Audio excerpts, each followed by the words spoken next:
বাড়িতে চোর ঢুকে এলো আর ডাক্তারবাবু কাউকে কিছু বললেন না।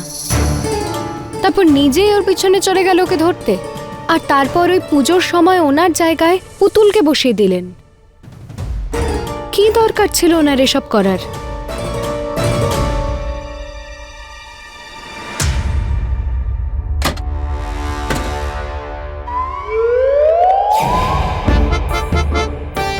এভাবেই মুখ ফুলিয়ে আমায় দেখেন না ডাক্তারবাবু? ব্যাস, এবার অনেক হয়েছে ডাক্তারবাবু। আরে আমি কিছু বলি না, কিন্তু তার মানে এই নয় যে আপনার মনে যখন যা আসবে তাই করবেন। ডাক্তারবাবু, আমি স্ত্রী হই আপনার, আর আমি সহ্য করব না। আপনাকে আমার সমস্ত প্রশ্নের উত্তর দিতেই হবে। আপনি আদৌ জানেন আপনার এই রকম ব্যবহারের জন্য আমার মনে কত কি প্রশ্ন আসে, কত প্রশ্ন তৈরি হয়, আর আপনি উত্তরই দেন না আমার। কিন্তু আজ আপনাকে আমার সমস্ত প্রশ্নের উত্তর দিতে হবে। আরে আপনি আমার স্বামী হয়ে আপনি আমার প্রশ্নের উত্তর দেবেন না, তাহলে কে দেবে বলুন? আরে চুপ কেন আছেন? বলুন না ডাক্তারবাবু, বলুন। হ্যাঁ, আপনি কি উত্তর দেবেন? আপনি তো একটা টিনের বাক্স। তাই জন্য আজকে আমি সোজা আপনাকে প্রশ্ন করব, আর আপনাকেই উত্তর দিতে হবে। আমিও কৃষকের মেয়ে, সারা বছর পরিশ্রম করে সবকিছুর সঙ্গে লড়াই করে আমরা ফসল ফলাই। তাই প্রয়োজনে আপনার সঙ্গে লড়াই করতে হলেও সেটাও আমি লড়ব, কিন্তু আমার প্রশ্নের উত্তর আমি নিয়েই ছাড়ব।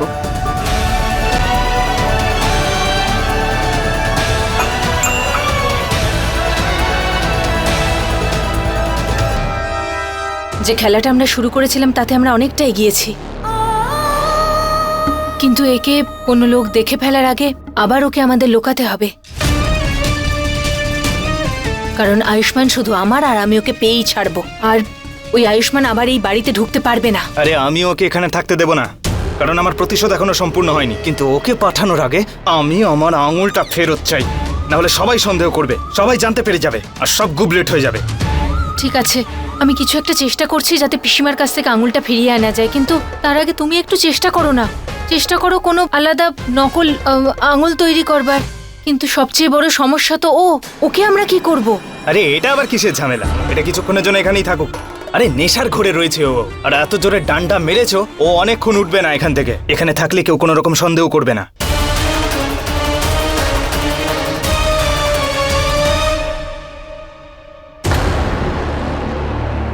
ডাক্তারবাবু আবার কোথায় গেলেন?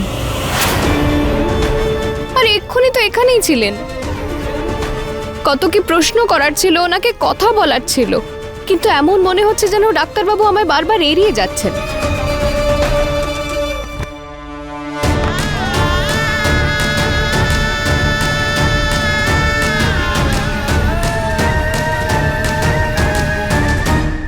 আপনি আমার থেকে এত দূরে কি করে গেলেন ডাক্তারবাবু?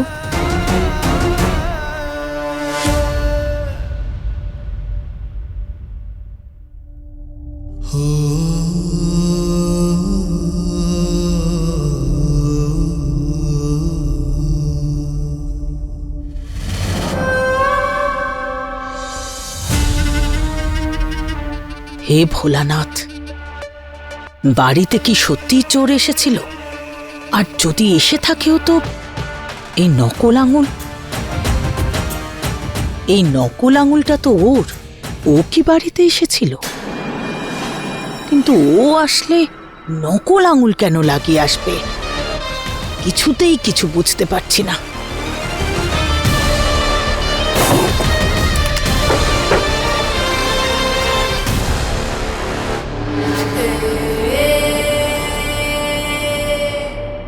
পিসিমা কোনোভাবে বাইরে বেরিয়ে আসার আগে আমি নকল আঙুলটা নিয়ে পালিয়ে যাই।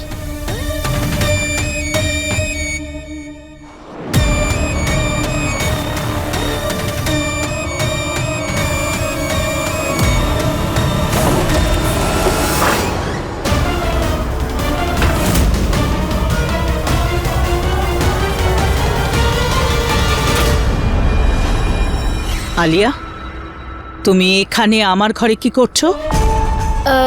ওই ওই আমি পিসিমা। আরে ও আমি পিসি কি? কিসে ভয় পাচ্ছো? শরীর ঠিক আছে তো তোমার? হ্যাঁ হ্যাঁ হ্যাঁ, শরীরটাই তো খারাপ। আমার মাথায় খুব যন্ত্রণা হচ্ছে। আমি শুধু মাথা ব্যথার ওষুধ নিতে এসেছিলাম, আমাকে প্লিজ দিন না। দিচ্ছি, দাঁড়াও।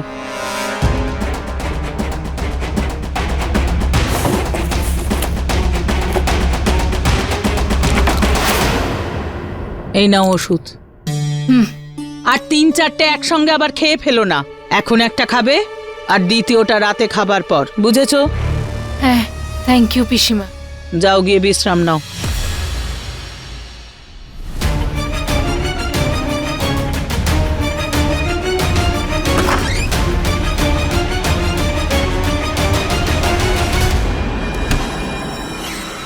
এ বাবা, আঙুলটা তো পিসিমার ড্রয়ারেই রয়ে গেল। ওটা যদি না পাওয়া যায় তাহলে আয়ুষ্মান ধরা পড়ে যাবে। কি করি আমি? হে ভোলানাথ, ডাক্তারবাবু আর আমার মাঝে এত দূরত্ব কি করে এলো? প্রতি মুহূর্তে আমাদের মতভেদ হচ্ছে, কিন্তু আপনি তো জানতেন আমার উদ্দেশ্য কখনো ভুল ছিল না। আমি সবার ভালোই ভেবেছি, যেটাই করেছি সেটা আমি ডাক্তারবাবুর ভালোর কথা ভেবে করেছি, সুরক্ষার জন্য করেছি। কিন্তু ডাক্তারবাবু উনি মনে হয় এটা বুঝতেই পারেনি, তাই জন্য প্রতি মুহূর্তে আমার উপর রেগে থাকেন। হে ভোলানাথ, আপনার কাছে আমার শুধু একটাই প্রার্থনা, আমায় শুধু একটা সুযোগ দিন ডাক্তারবাবুর সঙ্গে আমার সম্পর্কটা ঠিক করার।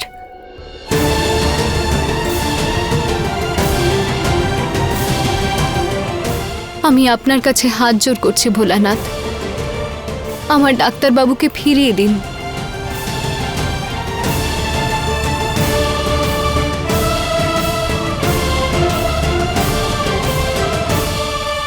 আরে কি এও এও করছো? বুঝতে পেরেছি আমি। নকল আঙুল বানানোর জন্য বলেছি, কাঁটোটা কেটে আনতে বলিনি। এত সময় লাগছে কেন? তাড়াতাড়ি করো। একটু আওয়াজ করে আসতে পারো না? ভূতের মতো এসে পেছনে দাঁড়িয়ে থাকো। ভদ্রমহিলার রুমে আঙুলটা পেলে? না, আসলে পিসিমার ড্রয়ারেই রাখা ছিল ওই নকল আঙুলটা, কিন্তু আমি আনতে পারিনি। কিন্তু আমি তোমায় বলেছিলাম তো নকল আঙুলের অ্যারেঞ্জমেন্ট করো। হ্যাঁ, তো তুমি না বললে কি আমি করতাম না? কি করছিলাম আমি এক্ষুনি? বলছে আরো 2 দিন লাগবে। ততক্ষণ কি এভাবে পকেটে হাত ঢুকিয়ে ঘুরে বেড়াবো? 2 দিন? মাথা খারাপ হয়ে গেছে? কেউ যদি তোমার কাটা আঙুল দেখে ফেলে তাহলে কি জবাব দেবো? 1 মিনিটেই তোমার সমস্ত নাটক শেষ হয়ে যাবে আর আমার সমস্ত প্ল্যান নষ্ট হবে। কিছু একটা করতে হবে।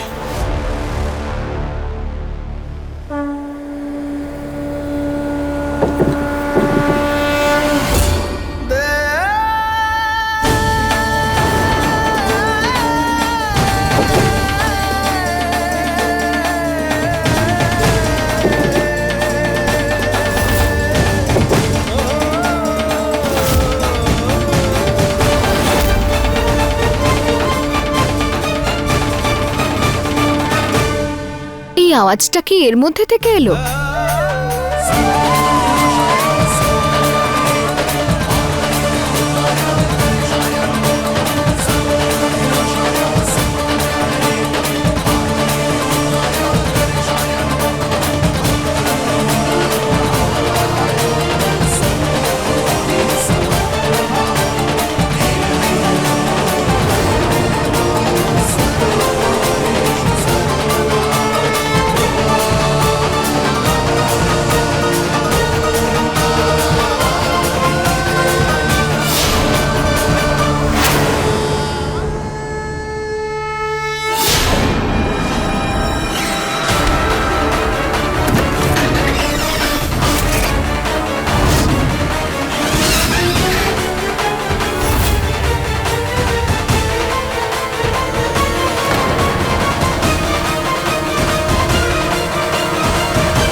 তুমি এখানে কি করছো?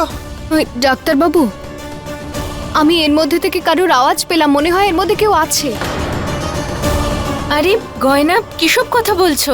এটা তো সিন্দুক, এর মধ্যে আবার কে থাকতে পারে? তোমার কোনো ভুল হচ্ছে।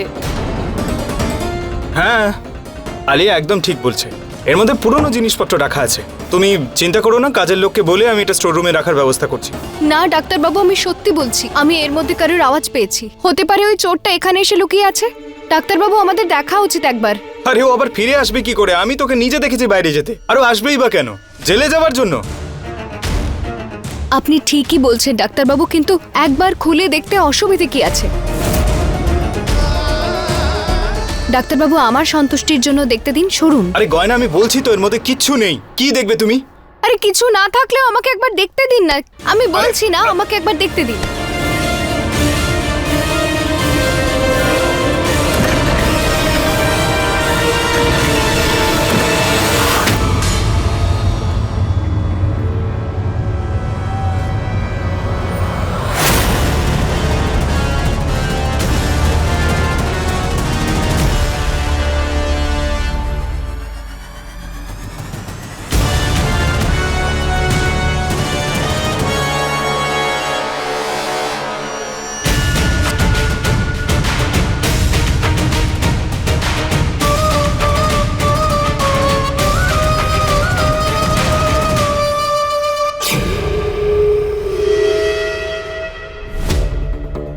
মেরে পাট করে দিল আমায়, আমাকে সুযোগই দিল না। কোনো ব্যাপার না, পরের বার আমিও সুযোগ দেব না। হাওয়ায় তুলে তুলে আছাড় মারবো, তুলে তুলে আছাড় মারবো ওকে।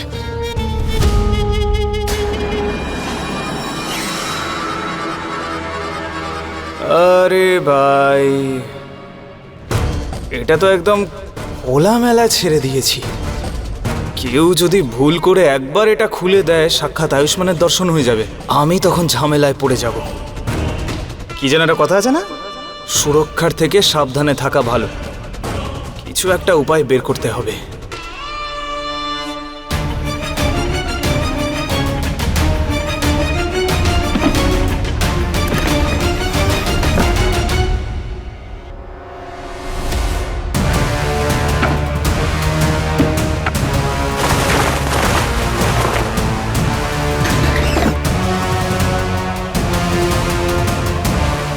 এবার যদি ভুল করে কেউ খুলেও ফেলে, তাহলে এইসবই দেখতে পাবে, পুরনো লেপ, কাঁথা, কম্বল। এবার তোমার বিশ্বাস হলো?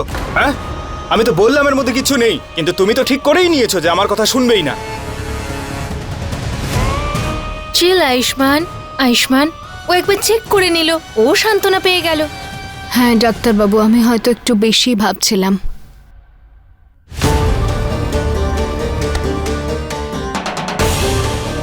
আপনি চলুন আমার সঙ্গে, আমি প্রলেপ বানিয়েছি, লাগিয়ে দেব। আসুন।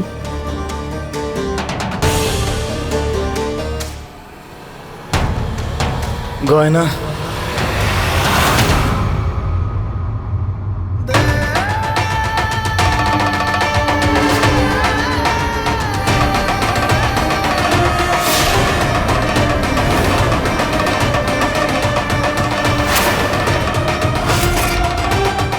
এই আওয়াজটা মনে হলো যেন আমায় কেউ ডাকছে।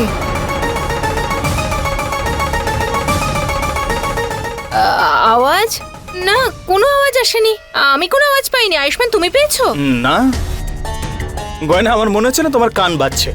প্রথমে মনে হচ্ছিল সিন্ধুকে কেউ আছে, এখন আবার তুমি আওয়াজ পাচ্ছ। আরে হয়েছেটা কি তোমার? জানি না ডাক্তারবাবু আমার কেন হচ্ছে এমন, কিন্তু ঠিক আছে চলুন, আপনি ছাড়ুন এসব। চলো।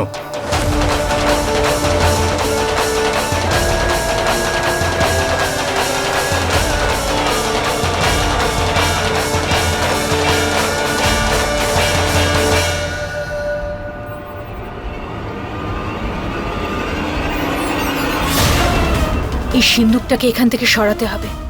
আসলে আয়ুষ্মানের বাইরে বেরিয়ে আসার রিস্ক আমি নিতে পারবো না।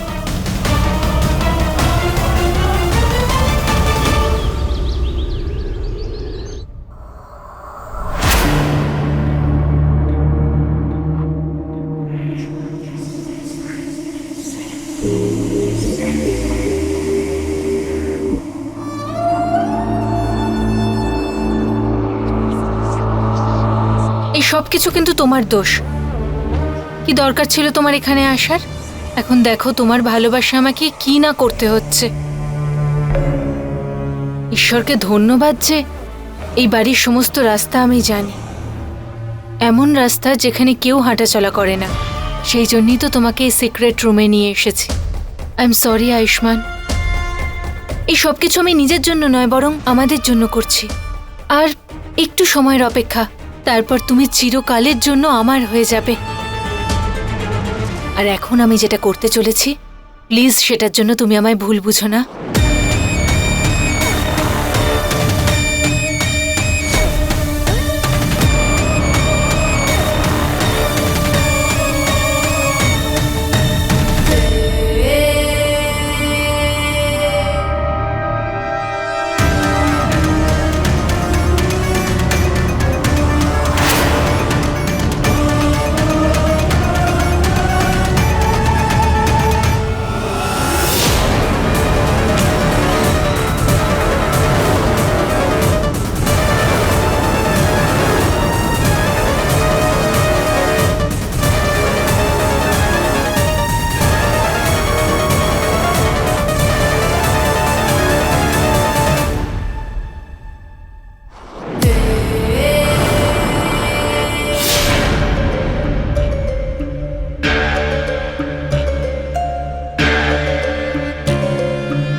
সরি আয়ুষ্মান, কিন্তু তোমার জ্ঞান ফিরে আসুক এটা আমি চাই না।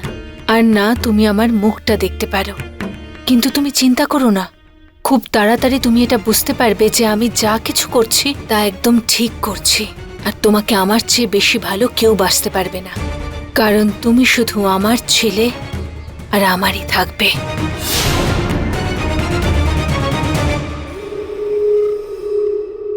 ডাক্তারবাবু বসুন এখানে আর নিজের হাতাটা তুলুন, আমি প্রলেপ দিয়ে এসবের দিচ্ছি। কোনো দরকার নেই, আমি ঠিক আছি। আরে আমি বললাম না এভাবে কি করে ঠিক আছে? যদি প্রলেপ না লাগান তাহলে আঘাত কি করে সারবে? আরে আমি লাগাতে চাই না এইসব। আরে আর আপনি আপনার একটা হাত পকেটে কেন ঢুকিয়ে রেখেছেন? বার করুন হাতটা, এতেও নিশ্চয়ই চোট লেগেছে। তুমি এত জেদ করছো কেন এটা লাগানোর? কারণ আমি স্ত্রী হই আপনার, আর আমার চিন্তা হচ্ছে আপনার জন্য। বার করুন হাতটা, আপনি দিন।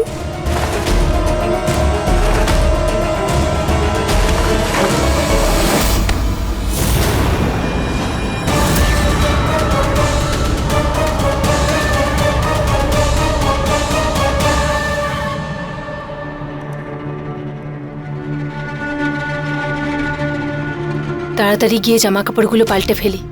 যদি কেউ আমাকে এই পোশাকে দেখে ফেলে তাহলে নানা রকম প্রশ্ন করবে। আলিয়া, বিড়বিড় করতে করতে কোথায় যাচ্ছিলে তুমি? আর বাড়িতে এরকম পোশাক পরে আছো কেন? ওই আন্টি, আমি না বাইরেই যাচ্ছিলাম ওই চোরকে ধরার জন্য।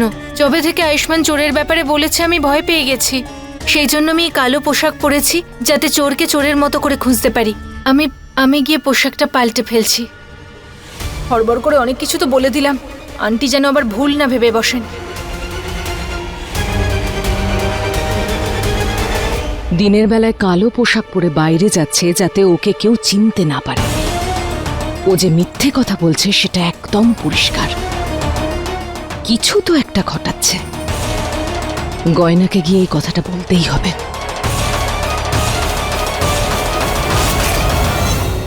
এটা কি ডাক্তারবাবু? আপনি আগে থেকেই ব্যান্ডেজ করে নিয়েছেন? আমি করিনি, ওই আলিয়া করেছিল। আর সেই জন্যই তো বলছি এসব করার দরকার নেই। কিন্তু তুমি তো শুনছোই না আমার কথা। কিন্তু আমি আপনাকে বলেছিলাম আমি প্রলেপ বানিয়ে আনছি, আপনি আলিয়াকে দিয়ে কেন ব্যান্ডেজ করালেন? চিকিৎসা নিয়ে যায় আসে, কে করেছে সেটা নিয়ে নয়। ছোট্ট আঘাত লেগেছিল, ও করে দিয়েছে। আর এমনি তো তোমার এসব দিয়ে কিচ্ছু হবে না। ভালোই হয়েছে আমি লাগাইনি। হ্যালো, এই সবুজ চাটনি বাইরে। দাঁড়ান ডাক্তারবাবু,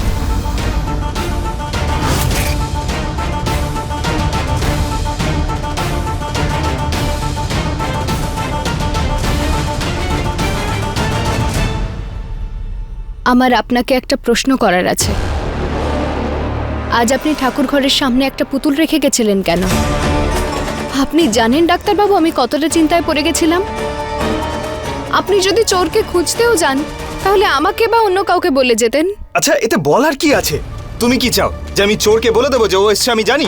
না ডাক্তারবাবু, আমি তো শুধু এটা বলছি, আপনি যদি আমাকে আগে থেকে বলে দিতেন তাহলে আমি চিন্তা করতাম না, আমায় সবাইকে মিথ্যে বলতে হতো না। আর যদি আপনি আমাকে বলে দিতেন তাহলে আমিও আপনাকে সাহায্য করতাম, আমরা ধরে এই, নিতাম। তুমি নিজেকে ভাবোটা কি? না, তোমার কি মনে হয় তোমার সাহায্য ছাড়া আমি একা কিছু করতে পারি না? তুমি পুলিশ যে চোরকে ধরবে গিয়ে? একটু বুদ্ধি নেই তোমার মাথায়, আর নিজেকে আমার থেকে বেশি বুদ্ধিমতী মনে করে।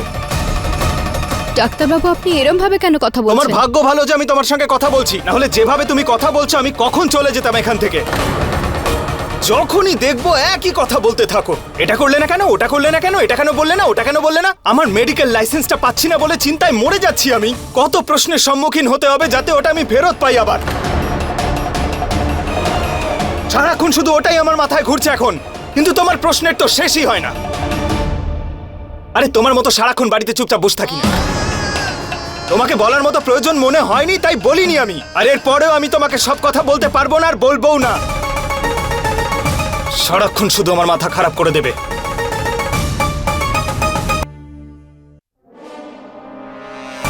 ডাক্তারবাবু, ডাক্তারবাবু দাঁড়ান, আমার কথাটা শুনুন। ডাক্তারবাবু,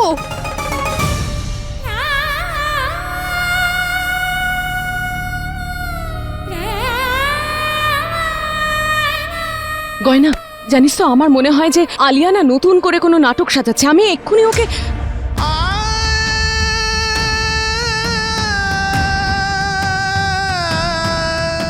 গয়না, মা তুই ঠিক আছিস তো? উনি আমার ডাক্তারবাবু নন। হ্যাঁ মা, আমি প্রতিবার নিজের মনকে বোঝাই আর হেরে যাই। আমাদের দুজনের মধ্যে দূরত্ব বাড়তে থাকছে কমলা মা। ডাক্তারবাবু আমার সঙ্গে ঠিক করে কথাও বলেন না। এমন মনে হয় যেন আমার স্বামী নন, অন্য কেউ।